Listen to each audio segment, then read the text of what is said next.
Ang Ginoo manaakan ninyo. Manausab kanimo.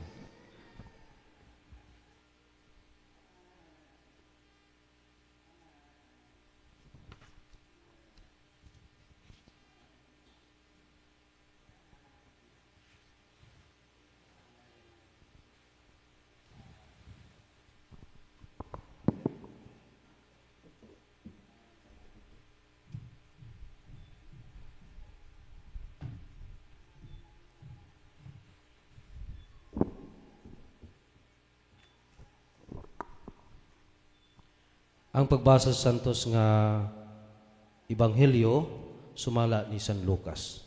Himayaon ikaw, O Ginoo.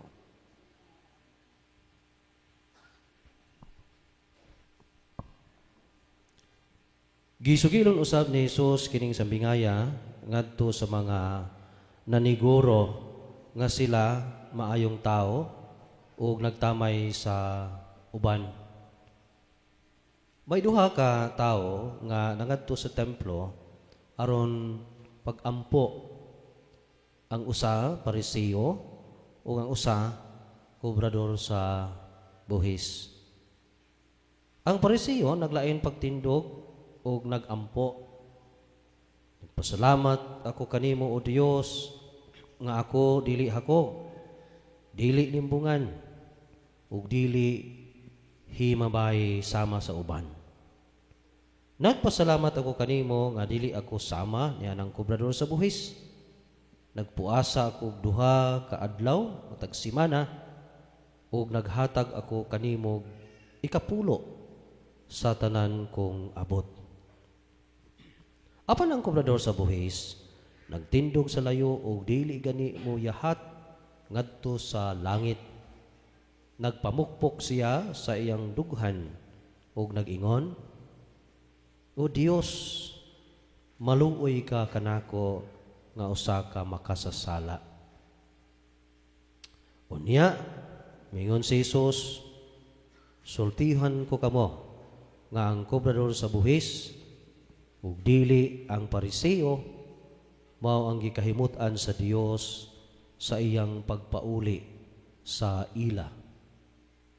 Kay ang tanan nga magpataas sa iyang kaugalingon ipaubos ug ang tanan nga magpaubos sa iyang kaugalingon ipataas.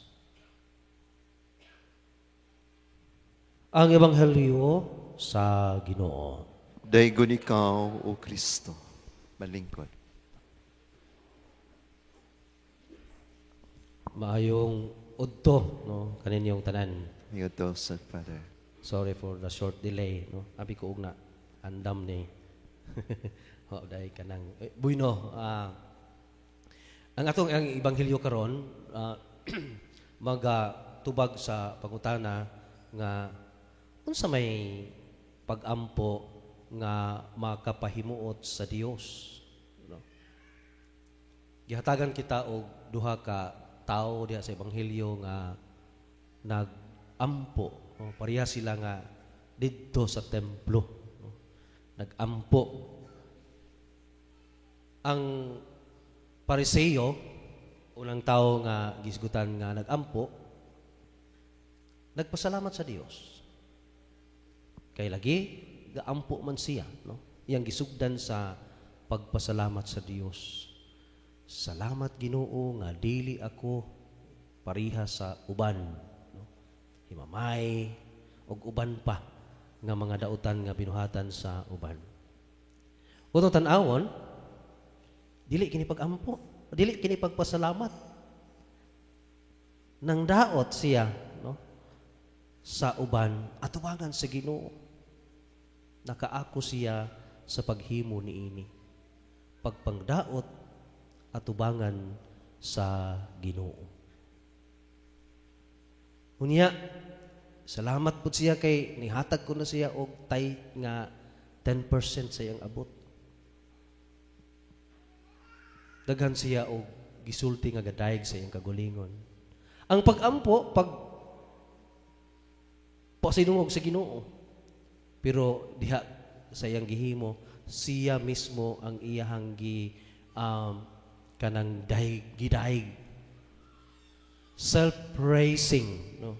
Ang iyang gihimo inay praising God diha sa pag-ampo. Mga kaigsuunan, sa laing bahin, ang kobrador sa buhis, no? Diha sa kilid niya nag-ampo. Dili gani siya waga di siya kaako nga may iyahat ang iyang ulo ngadto sa Ginoo. Gumikan sa iyang kaulaw, no? Sa iyang pagkamakasasala. Ningon siya nga, kaloy iintawon ako Ginoo, kay usa ako ka makasasala. Kanimo ay pag-ampo nga makapahimuot sa Ginoo. Kining ato ang pag-angkon nga nanginahanglan ta og kaluoy sa Ginoo. Nga kung wala siya, wala kitay mahimo. Total dependence on God. Mao na nga ikinahanglan ta nga mag-ampo. Gumikan kay ang tanan gikan man sa Ginoo. Mga kaigsuunan, matod pa sa Ebanghelyo, ang kobrador sa buhis maoy ni uli nga gikahimutan sa Dios. Gumikan kay sa iyahang pag-ampo, iyahang gipakita ang iyahang pagka-mapaubsanon. Kay ang pagka-mapaubsanon maog yun na'y una nga gikinahanglan aron ta makaampo.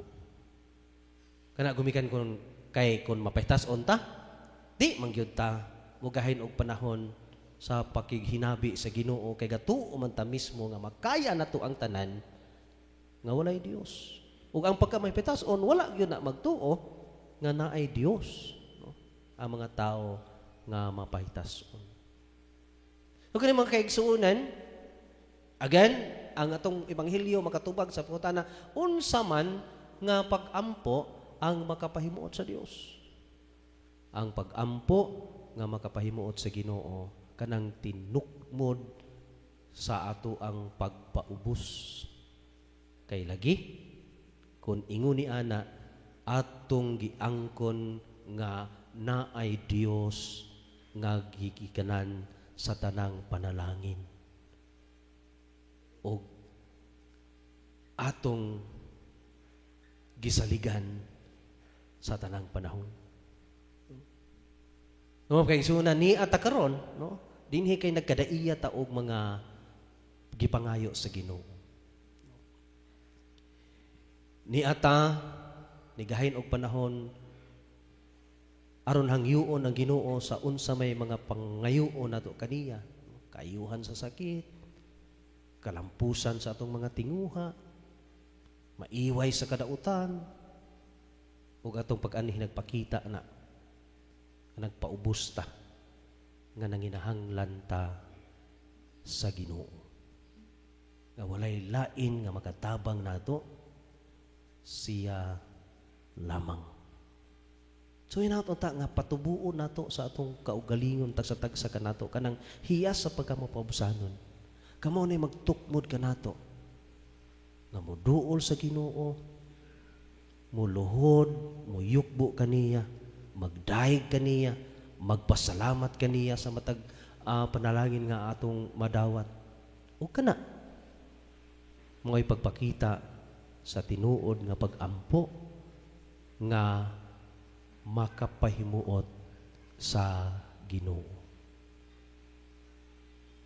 Hinatong ta mga kaigsunan ang ato ang Ebanghelyo karon, ang mensahe niini atong hatagan o kahigayunan nga motuhop sa atong kasing-kasing aron sa ngadto-ngadto mahulma kita isip tao nga gidahom sa Dios nga mahitabo nato, no?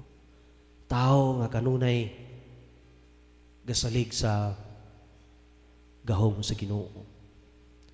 Tao nga kanunay mangandoy sa iyang presensya aron magmadasigon usab kita kanunay sa atong pagsimba o sa atong pag-alagad kaniya.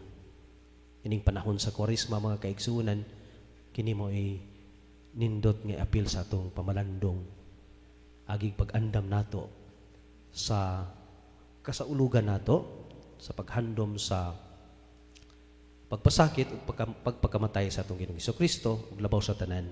Pag-andam nato alang sa sadya sa kalipay sa Pasko sa pagkabanhaw. Nautunta nga kining atong mga pag-ampo karon magbunga alang kanatong tanan. Ito bagon ang ato ang mga gipangayo sa Ginoo o magbunga alang sa tibuok katilingban, magbunga alang sa tibuok Kristohanong banay. Hinaot paunta.